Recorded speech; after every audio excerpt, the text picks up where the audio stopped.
Pernah nggak sih kamu menyadari bahwa kamu sedang bermimpi di tengah-tengah mimpi? Oh, tunggu, ini nggak nyata. Lalu kamu seperti menulis naskah mimpimu saat masih berada di dalamnya. Lucid Dream adalah teknik yang memungkinkanmu mengontrol mimpimu. Berikut hal-hal yang perlu kamu ketahui tentang teknik ini dan fakta-fakta menarik lainnya tentang mimpi.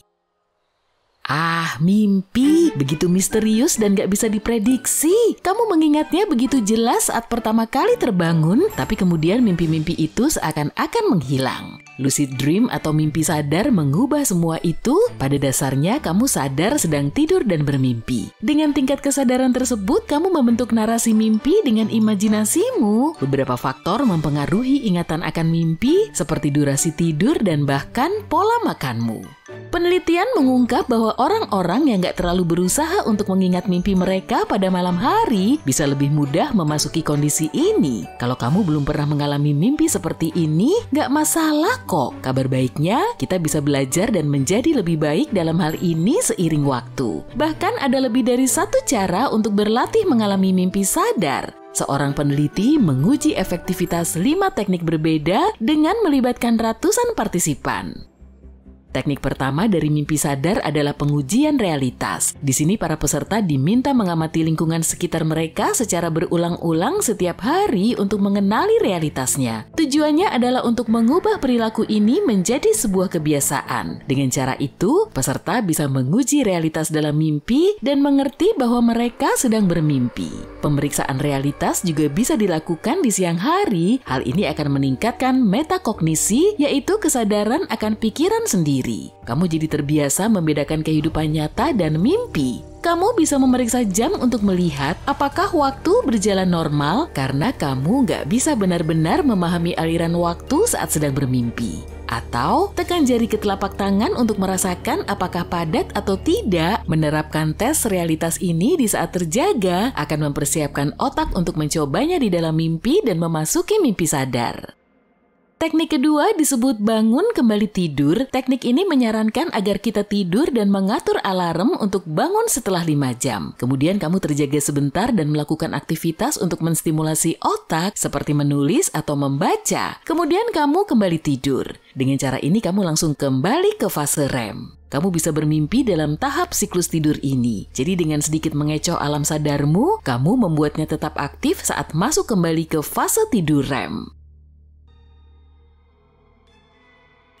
Teknik berikutnya punya salah satu tingkat keberhasilan tertinggi. Metode Mnemonic Induction of Lucid Dreams, disingkat MILD, juga memintamu untuk bangun setelah 5 jam tidur. Dan saat terbangun, kamu harus mengingatkan diri sendiri bahwa kamu berniat untuk menyadari bahwa kamu sedang bermimpi saat kamu tidur lagi. Kamu bisa mengatakan pada diri sendiri, nanti kalau aku bermimpi, aku akan ingat kalau aku sedang bermimpi. Bayangkan otak kita seperti superkomputer, kamu memprogram komputermu dengan kalimat ini. Ketika merasa mengantuk, fokuslah pada mimpi terakhir yang kamu alami. Cobalah untuk menangkap tanda mimpi, ini bisa sesuatu yang terasa aneh tentang narasi mimpimu. Tujuanmu adalah untuk mengingat kembali saat membayangkan mimpi itu untuk menjadi sadar di dalamnya.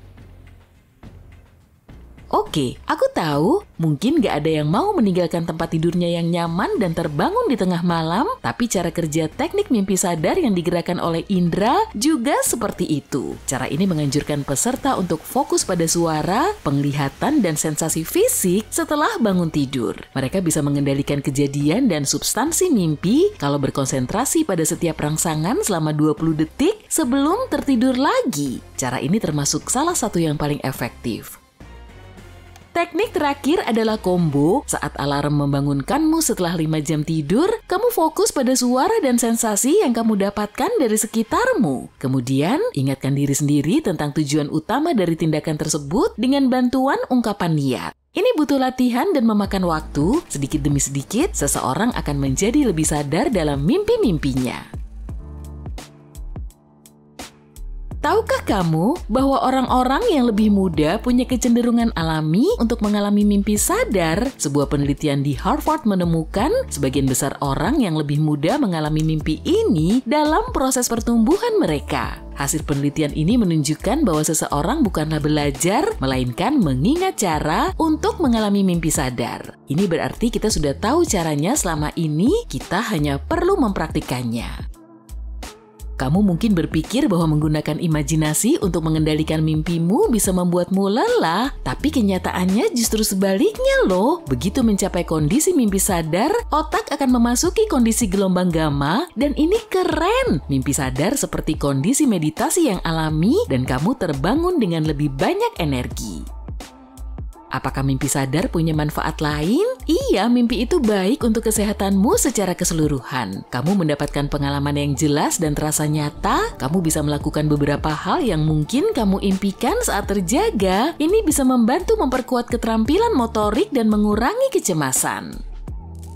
Yang lebih menarik lagi adalah otakmu juga mendapatkan manfaat dari mimpi sadar. Area otak yang disebut korteks prefrontal diaktifkan kembali dan neuroplastisitas menjadi aktif. Ini adalah kemampuan otak untuk memperbaiki dirinya sendiri, misalnya untuk meningkatkan keterampilan yang baru dipelajari. Penelitian mengungkapkan, jika kita berlatih cabang olahraga dalam mimpi sadar, otak kita akan memprogram ulang dirinya sendiri sehingga kita menjadi lebih ahli dalam cabang olahraga tersebut.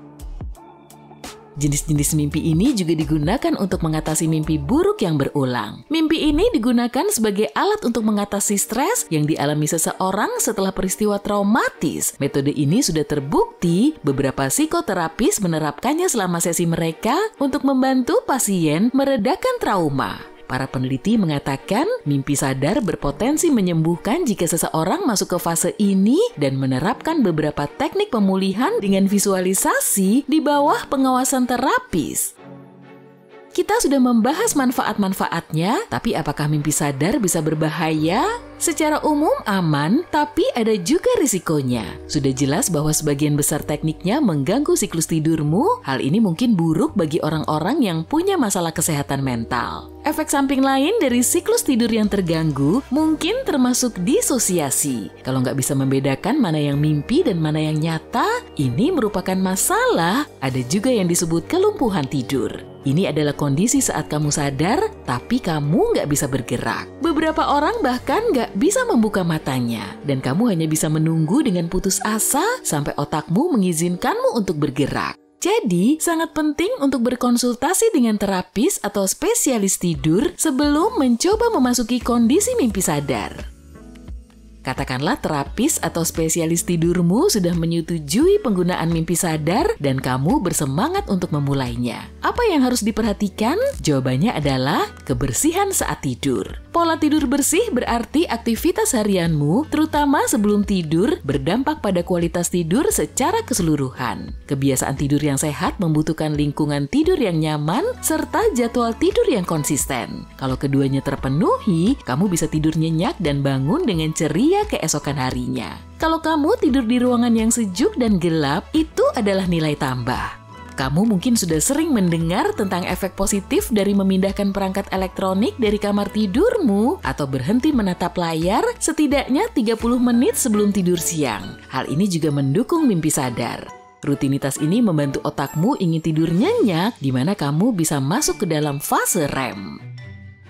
Orang-orang yang terlahir buta mengalami mimpi sensorik alih-alih mimpi berbasis visual. Mimpi dibentuk oleh indera-indera selain penglihatan. Selain perbedaan itu, intensitas mimpinya sama. Sebagai perbandingan, mereka yang kehilangan penglihatan di kemudian hari masih mengalami mimpi visual.